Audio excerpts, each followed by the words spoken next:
Ciao Runner Rospi e benvenuti in questo nuovo fantastico video. Io non sono mai stata una grande utilizzatrice degli acquerelli, li ho usati in passato, ho imparato l'arte, l'ho messa da parte, così da parte che non la trovo più. Però visto che online ho le pubblicità basate sui miei interessi, ho fatto l'utente medio e mi sono fatta abbindolare da tutti questi banner e queste cose raffiguranti palette originali e strane. Un po' come Keyboard Cat, ho comprato quelle che mi sembravano più interessanti e originali e quindi oggi sono qui per testarle assieme a voi, così che nel caso io abbia fatto delle spese assolutamente non giustificate, quantomeno voi potrete sapere in anticipo e non ripetere i miei stessi errori. Non so se farvele vedere tutte insieme oppure una alla volta, non lo so, questo alone di mistero. Beh, vi mostro intanto la prima, sulla quale abbiamo proprio qui sul retro stampata una pratica guida in giapponese, nel caso appunto ne avessimo bisogno. Comunque l'ho trovata in alcuni video su Instagram ed è stata sicuramente la più facile da reperire. Ma questa roba e anche questi, cioè uno ci lavora tanto per fare le inquadrature e poi... Quindi vi dicevo, questa è stata facile da reperire, l'ho presa su Amazon e vi metto anche il link in descrizione. Questo è come la palette si presenta. Si può aprire come se fosse un campionario dove al suo interno potreste trovare i colori per esempio del vostro divano e all'interno ci sono un totale di 1, 2, 3, 8, 9, 13, 14, 30, 31, 32, 33, 42 colori. Ma perché sono così intelligente? Comunque, dicevo, sono tanti colori per essere una palette che costa solo 15 euro mi pare, e in più la palette arriva corredata da un pennello conservatoio per l'acqua. Ne avevo già 3, però uno in più non fa mai male. Comunque, per come si apre questa palette, alcuni colori sono veramente difficili da raggiungere, tipo questo, devi veramente aprirla in modo strano per arrivare fin qua. E in ultimo qua giù c'è anche un'ulteriore zona incavata dove si possono mescolare i colori. Prima di andare a utilizzarla volevo fare un piccolo test per vedere come è la resa di tutti i colori disponibili all'interno di questa palette. Sono tantissimi, quindi io andrò allo stesso modo velocissima per non annoiarvi, ma vi devo anche confessare che questo intero video io l'ho registrato mentre stavo anche in live su Twitch, quindi ho già in realtà fatto un mini test sui colori, ma per la buona riuscita di questo video tenterò di simulare le mie reazioni proprio come se le stessi avendo in questo preciso istante per la prima volta. Su YouTube è una cosa che si fa sempre, no? Fare finta che stai facendo una reaction totalmente spontanea. Ma in fondo cosa volevo comunicarvi con tutto ciò? Semplicemente che se non volete perdervi le mie reaction totalmente originali e spontanee, non dimenticate di seguirmi nelle prossime live su Twitch, nelle quali farò in anteprima tutto ciò che vedrete anche all'interno di questi video. Già. Cacchio, che bello questo colore, mi piace tantissimo! Cominciamo dal bianco. Il bianco è bianco, il giallo è giallo, incredibile ragazzi, wow! Certo che effettivamente provare 42 colori è proprio una botta di vita, Quanto sarà spassoso montare questo video, ma divano rosso 1, divano rosso 2. Ho pensato che facendo veloce sarebbe stato veloce, ma non lo è. Ma passiamo subito ai divani marroni. Ok, ma non è marrone, in questo caso abbiamo, cos'è? Un magenta. Quando invece è una cosa che riguarda più individui, si chiama magente. Guarda, giusto perché adesso è passata la legge sul copyright, ci penso io a fare il meme da sola, guarda. All around me, all familiar faces, no marroni, no marroni. Dai, ditemelo, no, ma guarda che la legge sul copyright non toccherà i meme. Sì. Infatti anche mia nonna, se aveva le ruote, non sarebbe stata toccata dalla legge sul copyright, ma non le aveva. Ho un serpente nello stivale e ho un viola nel marrone.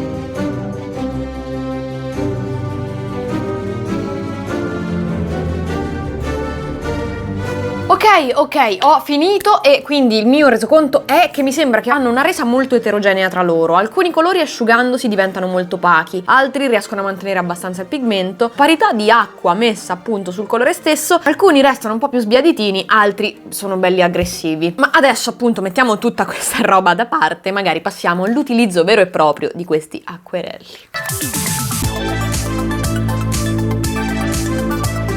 Per venire pubblicizzata questa palette è stata definita la palette da viaggio e già la cosa mi è parsa abbastanza strana, perché da viaggio in che senso? Tutte le palette da acquerello sono da viaggio, le apri, le chiudi, te le metti nello zaino eccetera eccetera. Forse si intende che puoi letteralmente usarle mentre viaggi, non dopo essere partita da un punto A ed essere arrivata a un punto B ed esserti appunto accampata, ma proprio durante il tragitto. E già ce le vedo le persone a scocciare i fogli sugli schienali dei sedili dei treni e dipingere come i pittori con la tavolozza in mano. Comunque immagino sia anche per questo che hanno messo così tante gradazioni gradazioni di colore, no? Mentre sei in viaggio non hai tempo di metterti a mescolare i colori tra loro, invece puoi semplicemente attingerli così come sono. Il vero problema, avendone così tanti, è non riuscire a ricordarsi poi quale sarà l'effettiva resa di ciascun colore sulla carta. Per questo istintivamente a me verrebbe da sfruttarne pochi.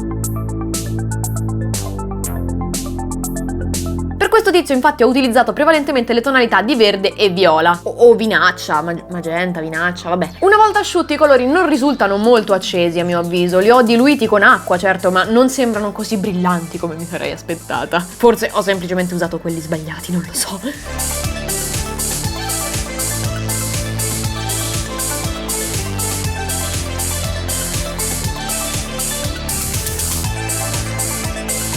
Durante l'utilizzo ho approfittato per utilizzare questo piccolo contenitore in ceramica che avevo visto su Amazon e che mi aveva subito impressionato per la sua forma. È diversa dalle solite tavolozze perché qui le zone incavate sono tutte fatte di dimensioni diverse e la trovo una cosa molto intelligente, visto che non sempre mi serve tantissimo di un colore, ma magari ne voglio giusto una piccola quantità per lavorare su dei dettagli. E questo oggettino, oltre ad essere comodo, è anche simpatico e carino da tenere sulla scrivania. Certo, non è da portare in viaggio, la probabilità di spaccarlo è altissima, però fa la sua figura. E comunque niente, questo è il risultato, un ragazzino colorana sulla testa. Si vede che non usavo gli acquerelli da tanto tempo perché, mamma mia, sono impazzita per ottenere una cosa assolutamente semplicissima e vabbè, non importa, questo è il ritorno degli acquerelli nella mia vita. Ma adesso passiamo alle palette che mi sono comprata su un sito americano spendendo un sacco di soldi per la spedizione. Ho identificato due palette, una più interessante dell'altra e la più bella la terrò per ultima, quindi adesso andiamo su questa che era mediamente interessante. Diciamo, è simpatica. Tutti i colori all'interno di questa palette sono neri, o per meglio dire sono in realtà nero rossastro, nero giallastro, nero verdastro, nero bluastro, insomma l'ho trovata simpatica. Comunque fuori c'è scritto che sono colori giapponesi, io non so leggere il giapponese quindi non so darvi maggiori informazioni a riguardo, ma nel caso foste interessati io qui vedo anche un numero di telefono, quindi nel caso.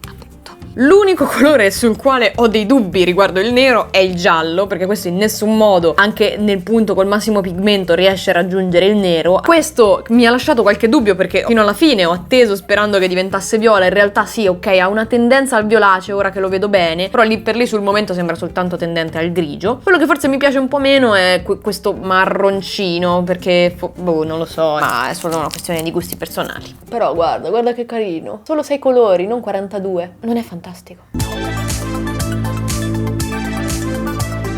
Questo set, sebbene non sia la cosa più rivoluzionaria del mondo, è comunque simpatico da utilizzare. Immagino che volendolo usare da solo si debba giocare un po' con le sfumature come ho tentato di fare io. In più aggiungo che io non sono neanche tanto una persona da colori cupi, quindi forse questa non è la palette ideale per me.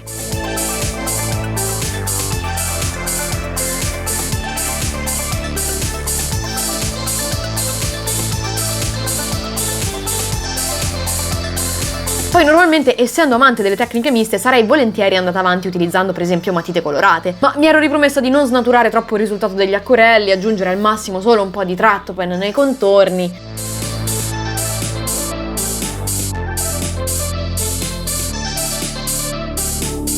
E tra l'altro ho notato che una volta asciutto il colore crea questo effetto molto simile esteticamente al velluto o alla muffa, ma io lo chiamerei velluto. Dubito che le persone che hanno ideato questa palette avessero detto una cosa tipo: sai cosa vorrei? Che fosse più simile possibile alla muffa.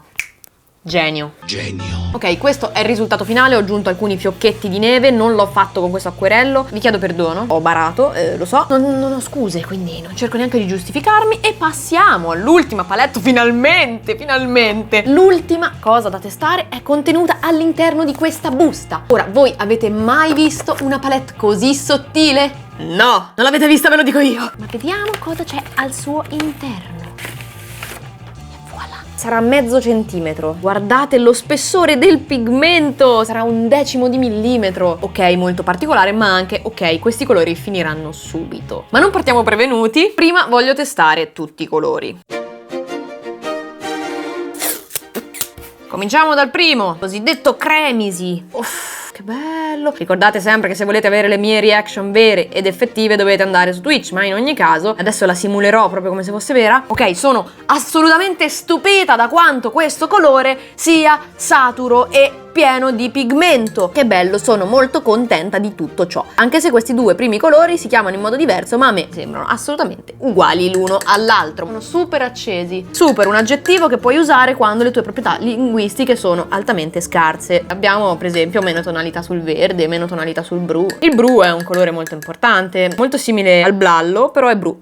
E comunque provo estremo fastidio nel vedere tutti questi aloni una volta asciutti. Sto veramente soffrendo. Oddio, mi sto sentendo male. Il verde, eccolo qua. Guarda che bello. Questo qui è il verde che mi piace di più in assoluto. Qui siamo in una fase di questa palette molto interessante, perché qui c'è scritto Viridian, che dopo aver passato 10 ore in live abbiamo capito che fosse smeraldo. Lo vedete che è color magenta? Lo vedete che tipo questi colori sono un po' iridescenti? Lo vedete? Qui c'è magenta, che in realtà è Viridian, e qui sotto peacock blu, ed è marrone. Infatti questa palette è ingannevole, perché tu stai qui e vedi il colore e dici vabbè dai, eccolo il magenta, l'ho trovato. Invece no, e te ti arrabbi un botto, perché invece di fare il cielo magenta lo fai di questo colore bello, che comunque ci sta, smeraldo, bello, è un colore interessante, però magari non era quello che volevi, no? E questa cosa non è assolutamente un riferimento a quello che vedrete tra poco. Questa palette si merita i soldi che l'ho pagata solo per questo colore. Poi guarda che bello, guarda che pigmento intenso, tutto bello, tutto pieno di colore. Qui incontriamo un'altra truffa che ha fatto questa palette vuole morire. Blu di Persia, magenta di nuovo, e qui peggio ancora, viola, giallo. È inaccettabile, questa palette ti trolla. Bello anche questo. Guarda, qui la reaction, ve lo dico, è spontanea. Magenta, stavolta è magenta veramente, soltanto che devi prima attraversare tutti i magenta fasulli per arrivare a quello vero, quindi la probabilità di sbagliarti è elevatissima. Magenta, guardate che bel magenta peraltro. Se fosse più facile da trovare lo userei. Vabbè, e il nero è nero, nel senso, cosa vogliamo dirgli a questo nero? Bravo. I colori li ho provati tutti, andiamo a testare questa palette nell'effettivo.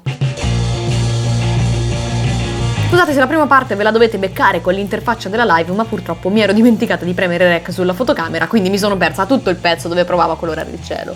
Oh, ecco, ho sbagliato colore. Ero convinta di aver preso il magenta perché è rosso e invece è blu. Niente, ho toppato. In quest'ultima illustrazione mi sono divertita molto di più rispetto alle altre due, perché non solo ho iniziato ad acquisire un po' più della padronanza che avevo perduto, ma imparando dai miei errori ho cercato di strutturare l'immagine in modo da sfruttare il maggior numero di colori possibile. Tutti i pigmenti mi sono sembrati molto saturi e intensi e non sono rimasta delusa neanche dopo l'asciugatura. Ho avuto un po' di problemi perché continuavo a sbagliarmi, sai com'è, può capitare, sai, il blu che non è blu, il magenta, vabbè. Ma a parte questo, il quadretto in stile Adventure Time fa il suo effetto proprio per la bellezza dei colori. Mi è parso di notare che a forza di attingere il colore sempre dallo stesso punto, il pigmento raccolto dal pennello fosse sempre meno, e quindi questo potrebbe darmi ragione sulla fine prematura di questi acquerelli, ma d'altronde il costo non è così elevato. Ho visto per esempio sul sito ufficiale che tutto il blocco viene venduto a 16 euro più 5 di spedizione, che è assolutamente accettabile.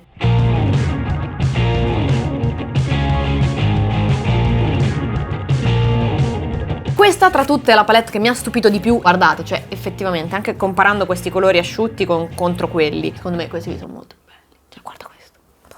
Quindi questi sono i 3 risultati in ordine, e secondo me guardando soprattutto questi 2 disegni potete fare un confronto tra loro e vedere appunto anche dei colori corrispondenti, come in questo caso sono molto più saturi che in questo, per esempio questo verde molto chiaro e così via. Questa tra tutte, la palette Be Viva, è quella che ho amato di più, anche se a tutti gli effetti mi spiace che non sia su Amazon, ma vi metto il link qua sotto per prenderla dal sito ufficiale. Secondo me forse questa qui è quella che merita di più tra le 3. Ammetto che mi sono divertita un sacco a provare queste 3 palette. Ricordatevi che potete seguirmi su Twitch cliccando sul link in descrizione, così possiamo chiacchierare mentre io sono in live, disegno e faccio cose. E per il resto spero che il video vi sia piaciuto, io vi mando un saluto, un abbraccio e un buffetto affettuoso. Ciao!